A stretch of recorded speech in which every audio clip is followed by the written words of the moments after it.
Charles Adler with 3 minutes that matter.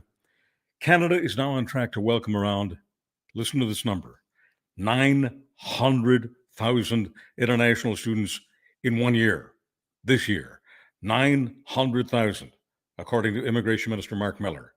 Much more than at any point in Canada's history. How much more? Triple the number of students who entered Canada a decade ago. The current housing minister, who used to be the immigration minister until recently, Sean Fraser, says the numbers have to come down. We just don't have the housing.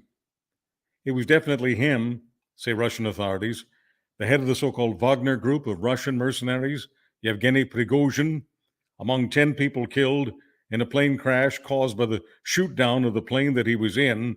Now, the authorities won't admit that they shot the plane down, but they do say the former mercenary who plotted to overthrow Putin is among the dead. The political plot was shot down only weeks ago.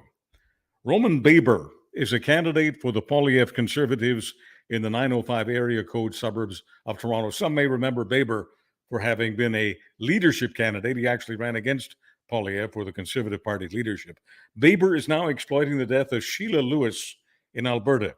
She was on the transplant list, but took herself off the list because she would not do what all transplant candidates are required to do. She would not be up to date on all her vaccinations, including those for COVID-19. That's part of the transplant protocol to ensure that everyone who gets a living organ gives themselves the best chance of living. Conservatives have embraced brain-dead, anti-vax political serum, and so Roman Baber is blaming the death on today's medical ethics. Poilievre has decided to endorse Baber's message. If the Conservatives had ethics, if the Conservatives had ethical candidates, Baber wouldn't be running, leaders like Poilievre wouldn't be leading, and certainly wouldn't be endorsing this kind of trash. Lou Diamond Phillips is a tremendous actor who played the part of Standing Bear in one of the best series that's ever been streamed by Netflix. Millions watched. It was called Longmire.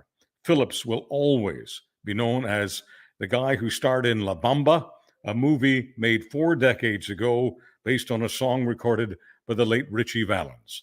Lou Diamond Phillips lived on the same street as Bob Barker, who died Saturday at the age of 99. I was lucky enough to be Bob Barker's neighbor for a while, said Lou Diamond Phillips. Said he would often chat with Barker when they were walking their dogs. What a consummate gentleman and tireless advocate for animals. What an epic run you had, sir. Rest in peace, legend. And I can only echo that in behalf of all of us. Rest in peace, Bob Barker. I'm Charles Adler with 3 minutes that matter.